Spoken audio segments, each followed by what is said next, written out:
Good afternoon. We're here with another edition of our health program here at Islamic Shura Council. Hope you're enjoying our shows. Here we are in the fall almost of 2023, 22, I'm sorry, I'm looking ahead. And the kids are going back to school and everyone's getting ready to go back to school, and we want to do it in a nice, healthy way, and we want to make sure that everybody is getting good quality education at the best optimal health. So we're going to discuss some issues that might be of importance going back to school now, especially nowadays that the COVID restrictions have pretty much been lifted. The only thing that I think the CDC now requires is that if you do have COVID, you get isolated for 5 days and then you test, and you test again on the 8th day, and if you're negative, then you're back with society. They recommend social distancing, and they do recommend masks if you've traveled recently. So if you're back into a crowded situation and you've traveled, or someone that you know has traveled, then you wear masks around them until you know that they don't have any symptomology. So those are the guidelines now, and looking forward to the new school year. Many schools are going back to their full program, and everything is at the school live with instructors. And what we want to do is make sure that your children and your loved ones have information so that they keep safe and that they can sustain the school year and be safe and be healthy and maintain their studies and do well and have optimal health. So that's the point of our program today. We want to discuss some things that are important to going back to school. The number one thing, of course, is the vaccination records. If you or a loved one are going back to school, there's certain school requirements in terms of vaccines. Vaccines are very important to get. It is a public health safety issue, and they have the general vaccines. They have the measles, mumps, and rubella, MMR. You have the polio vaccine. You have your hepatitis B. You have a whole series of vaccines, and what you want to do as a parent and as a loved one, if you're taking care of younger people going to school or even to college, you want to make sure that they're up to date with all their vaccinations, so that when they go to this public environment with people from all walks of life and all backgrounds, that they don't fall into the infection status of somebody else. So it's very important to do that, especially now that schools have people from all over. Specifically here in Southern California, we get people coming from all over, whether it's India, China, Afghanistan. We get migrants here from Ukraine now. So the schools are a good international mix, and people are coming from all over. So which means that they're bringing their microbials or bacteria and things like that with them, and hopefully they will get vaccinated and you'll get vaccinated, so that we're all inoculated against these basic microbes. It's very important. In the news, of course, you've seen beyond COVID, we see monkeypox. Monkeypox is skin-to-skin contact. It's in every state in the U.S. now, and we want to make sure that our children don't get infected, and we want to make sure that they keep themselves clean and hygienic, because it does travel through bodily fluids as well. So the number one thing that we recommend for children is to wash their hands often. Wash their hands. Children and parents wash their hands. This is a basic, you could call it a life hack, where if you wash your hands often, you're going to prevent a lot of the diseases that get transmitted person to person. And that's one of the main reasons people get infections. They have dirty hands. The hands go on the face, on the mouth, on the nose, and you get transmission of that microbe. That's something important to keep in mind. It's very basic information, but it actually keeps the germs at bay and keeps them away from you. Having said that, of course, for your children, it's important to get them back on a normal sleeping pattern. In the summertime, they stay up very late and wake up late, but now it's the time to kind of regulate that sleeping pattern and make sure that they're in bed at least by 10 p.m. and then they awaken by 7:30 a.m. So they get a good, amount of sleep, and that in turn helps their body's defense system increase and the immunity increase. That's very important, the sleep patterns. And then to hand in hand with the sleep is going to be their nutrition.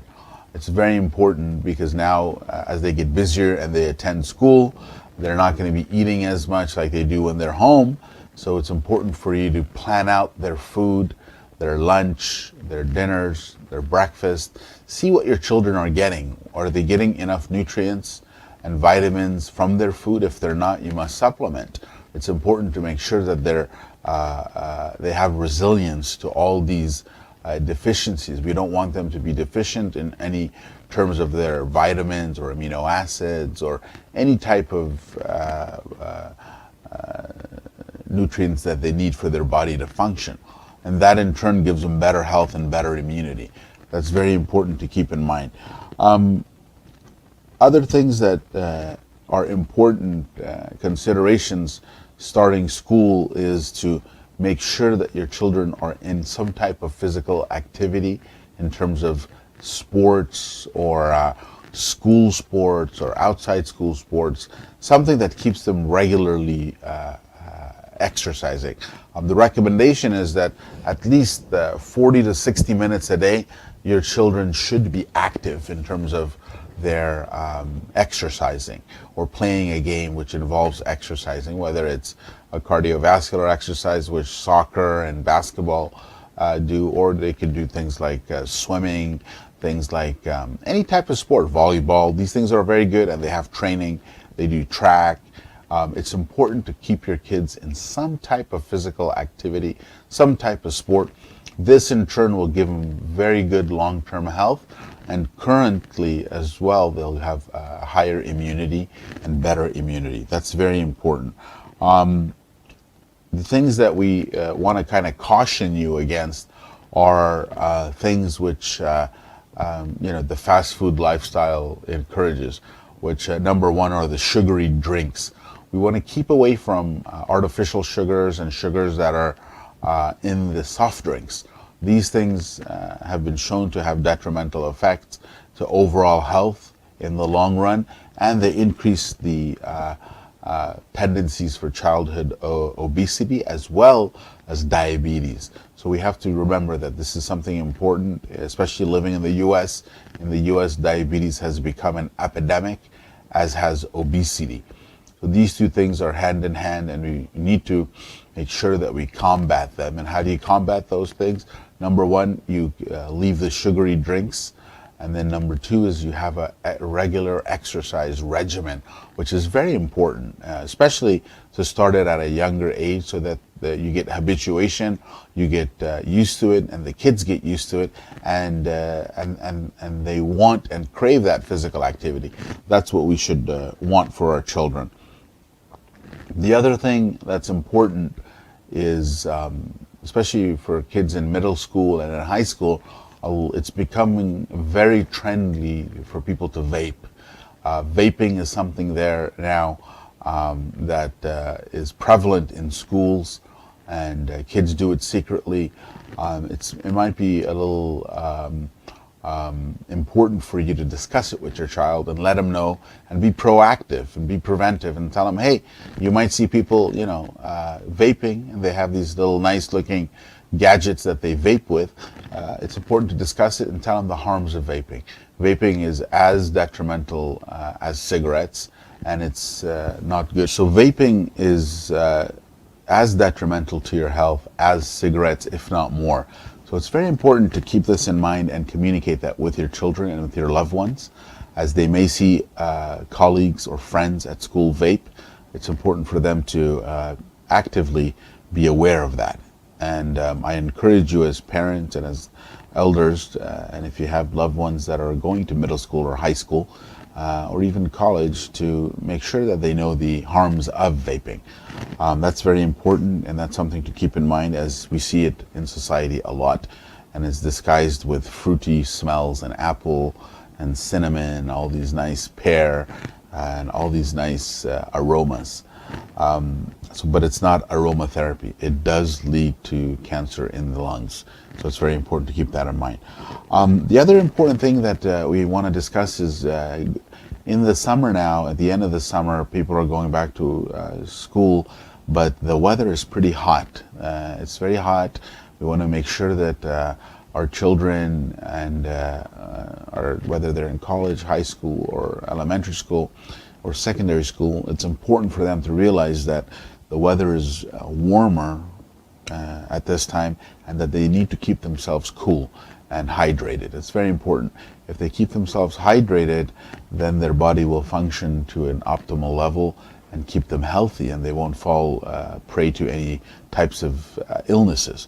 It's important. The recommendation for keeping yourself hydrated is just whatever your weight is, half that weight you drink in ounces. So if your weight is 120 pounds, you're expected to drink 60 ounces of water a day, or liquids with electrolytes. So if you're 100 pounds, then you should be taking 50 ounces of water a day. So you just divide your weight by 2, and that's the number of ounces that you should be taking, so you keep your body hydrated and functioning on that level. It's important because it increases your immunity when you're hydrated, and it also helps with most of your bodily functions, and keeps your body at an optimal cooled level. You don't get sweating and overheated and irritated on top of that. So that's important to keep in mind.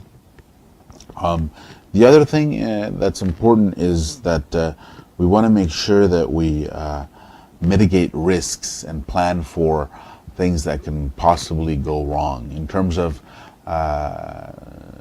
accidents, in terms of any type of injury that can happen. The number one cause of injuries and death in children nowadays in the U.S. is number one is gun violence. Number two is accidents that happen from activities. So,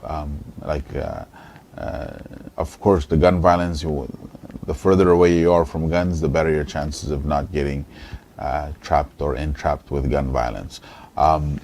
The activities which people partake in are things like, swimming, things like,